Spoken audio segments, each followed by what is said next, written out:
Bienvenue sur Métro News, mesdames et messieurs, les titres de l'actualité, c'est tout de suite.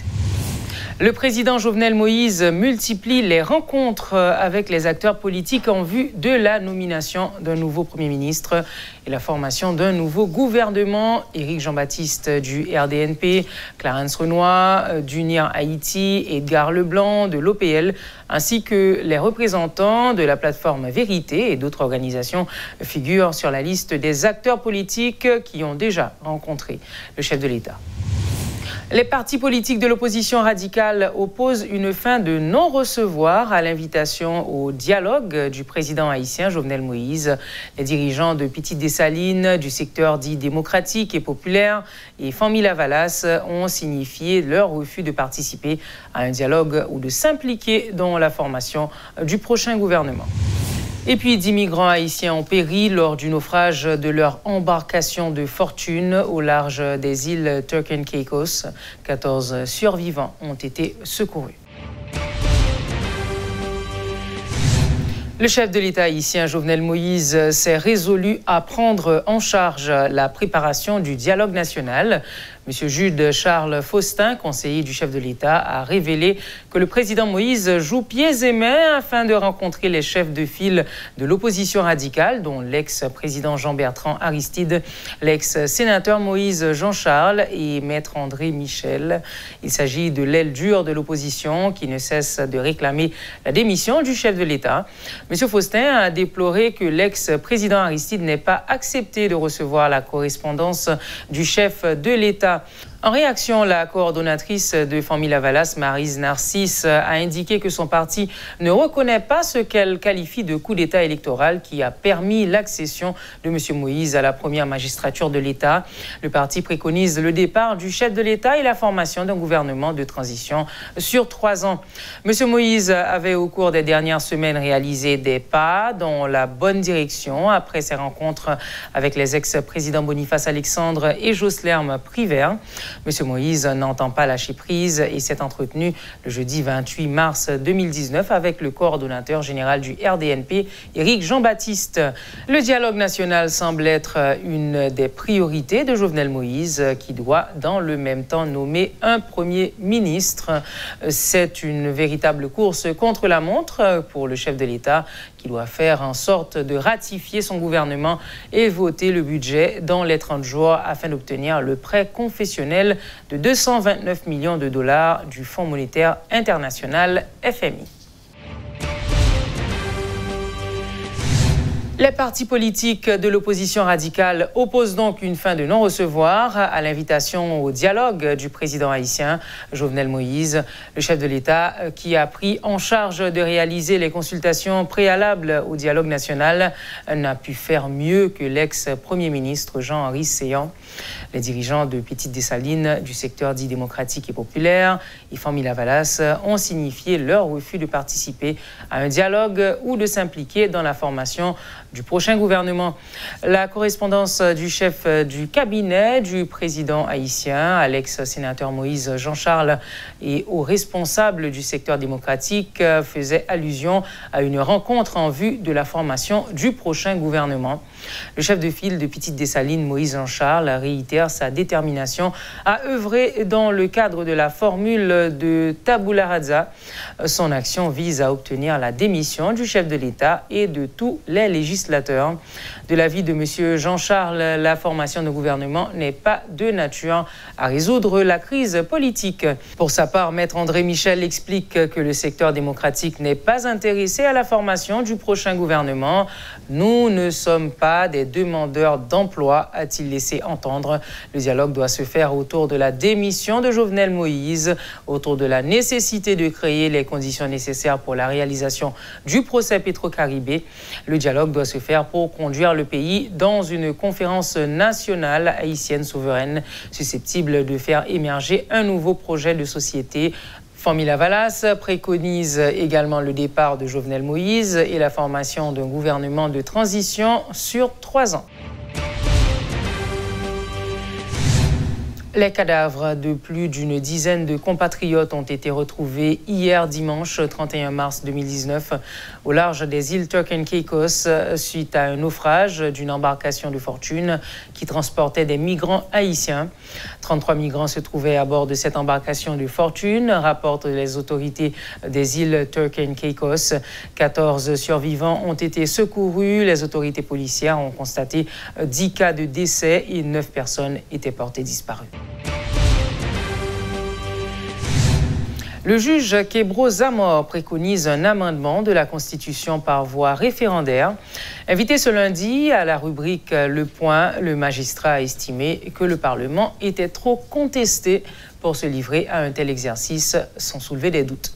Il y a d'abord les articles qui parlent d'abord du pouvoir, alors des trois pouvoirs. Mais d'abord, il faut envisager une réflexion sur le rôle et la mission du Parlement. D'abord, la question liée à l'éligibilité va être tenue à distance. Je pense. Bon, peut-être. Le référendum est interdit, alors que pour toutes les questions d'intérêt général qui concernent l'avenir du pays, il faudra pouvoir consulter le peuple. Oui, mais ça... Et pour consulter le peuple, c'est par voie référendaire. Peut-être que j'ai tort de le penser de la sorte, à savoir que le Parlement devrait être tenu à l'écart pour la bonne raison que c'est un Parlement décrié. On estime qu'il ne... Non, mais le problème, c'est que ce sont les hommes qui sont décriés, mais ce n'est pas l'institution. Bien sûr, quand je parle du Parlement, je parle de ce Parlement avec ces hommes. Donc ces parlementaires sont suffisamment décriés. Et là, ils n'ont pas pu arriver à se transcender pour se dire, bon, ouais, on est tous décriés, mais il faut faire quelque chose. Au moins, ils auraient donné le signal et à ce moment-là, on aurait pu avoir confiance. Alors, j'allais dire que, comment concilier ces deux approches? Il y a une procédure qui est tracée par la Constitution, liée à l'amendement, alors que beaucoup de citoyens en appellent, je dirais, à une refonte. À une refonte en dehors de ce Parlement. Vous savez, lorsqu'on est en situation de crise exceptionnelle, le politique prend le pas sur la loi, sur le droit. Donc là, vous voulez dire par un accord politique? Absolument, le consensus. Donc on pourra y arriver. On pourra y arriver. Maintenant, il faut qu'on mette le pays en avant de tout ça. Le groupe de travail interinstitutionnel chargé de l'élaboration de la politique d'éducation non formelle a officiellement remis son rapport ce lundi au ministre de l'Éducation nationale. Ce dernier, qui s'est montré satisfait du travail réalisé, a émis le vœu que ce document soit bien appliqué lors de la prochaine rentrée scolaire. De plus, Pierre-Josué Agénor, cadet, se dit convaincu que la mise en œuvre de ce rapport permettra de lutter également contre la délinquance juvénile. Suivez ce reportage de Sheila Louis-Joseph et de Guy Trichoisy. Après 215 ans d'indépendance, le pays dispose désormais d'un document de politique d'éducation non formelle. Élaboré par le groupe de travail interinstitutionnel, ce rapport peaufiné et validé est officiellement remis au ministre de l'Éducation nationale pour les suites nécessaires. Au moment où le ministère lutte inlassablement pour améliorer le système éducatif haïtien, cette structure composée de 11 membres estime que ce document de politique d'éducation non formelle était une nécessité. Au fait, qu'est-ce que l'éducation non formelle? Il s'agit d'une forme d'apprentissage systématique et organisée qui se produit généralement en dehors des institutions d'éducation formelle. Elle est conçue pour répondre aux besoins d'apprentissage des personnes défavorisées de différentes catégories d'âge et de différents niveaux. En clair, c'est une autre forme d'éducation qui permet à des personnes non scolarisées de parvenir quand même à se perfectionner dans un domaine quelconque. Le ministre de l'Éducation nationale qui avait initié ce travail estime que le groupe interinstitutionnel a fait œuvre qui vaille, et ceci dans le délai imparti. Grand pile effort qui fait dans l'éducation. Parce que aujourd'hui, nous arrivons à un taux de scolarisation de 90%. Mais ça n'a pas empêché qu'il y ait 10% de gens qui ne toujours pas à l'école. Sans compter, ça, Mme Brivelon te dit, là, on a parlé de questions de déperdition scolaire pour toute qualité raison. En pile si moun qui commençait qui pas arrivé fini. Jodi a nous dit si l'État dit que éducation c'est priorité, faut aller chercher joindre tout l'autre monde qui dehors l'école yo et il y a des gens Madame Brivelon qui sont âgés que des gens tout qui te lancé qui fin grand moun net, mais tout monde ça doit connaître qui chose. Non seulement qu'on lit, qu'on écrit, qu'on compte, mais qu'on métier tout capable de permettre moun ça vivre dans la société.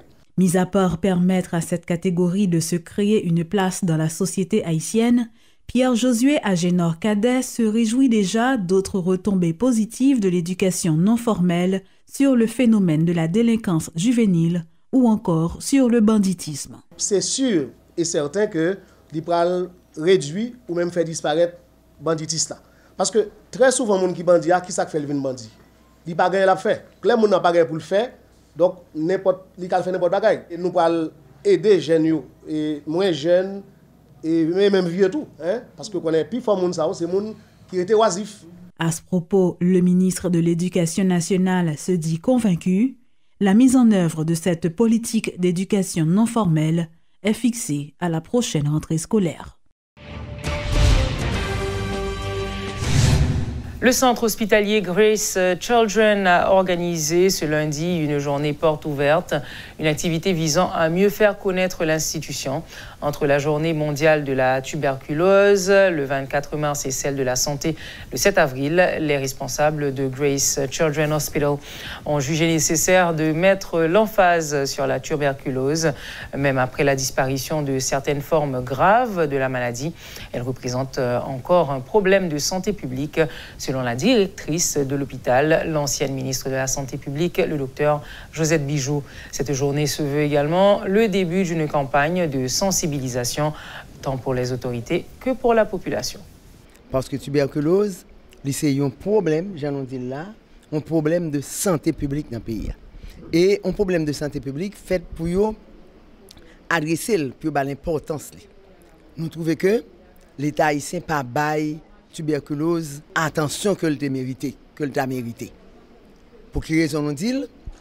Parce que, premièrement, Haïti adhéré à l'objectif de développement durable, qui demandait d'ici 2030 pour ne pas gagner cas tuberculose encore dans le monde, et d'ici 2035 pour certifier tout pays que tuberculose éliminer la caille. Je vais répéter, tuberculose c'est une maladie aéroportée. Là nous dit aéroportée, ça veut dire, moi là, moi j'ai tuberculose, moi tous ces microbes là, ils répondent dans l'air là. Leur répondent dans l'air là, eh bien, ou même on prendre, n'importe qui monde prendre. Pas besoin vin boum, pas besoin fanken bagay, c'est vent, c'est l'air là qui porte maladie à baou. Donc quel que soit monde. Donc par contre ça fait que les grave. Quand y a Sinda dit comment empêcher monde de tuberculose. Seule façon pour empêcher un monde de tuberculose, c'est traiter pour traiter toute malade qui est dans l'environnement. Parce que c'est ça nous relève en matière de santé publique, la prévention secondaire. Tuberculose, prévention tuberculose, c'est traitement malade là qui prévention. Même où nous vacciner, ti moun pour tuberculose. Vaccin, il fait ti moun nan, il balle une résistance pour pas faire forme grave parce que forme grave ça yo, il tue ti moun nan. Donc, c'était pour ça, c'est comme ça, ICC, Grace Children Hospital, te prend naissance. C'était pour soigner ti moun tuberculeux. Pas de quoi l'hôpital pour ti moun tuberculeux. C'est le premier hôpital pour ti moun tuberculeux, ça a plus de 50 ans. Donc, nous soignons tout bagage, toute maladie. Mais comme on dit, tuberculose, il y a l'autre dimension, il y a l'autre importance au point de vue santé publique. Parce que il fait partie de maladies que Haïti signe d'INAP éradiquer d'ici 2030-2035. Merci d'avoir été avec nous, mesdames et messieurs. À très bientôt pour une autre édition de Métro News.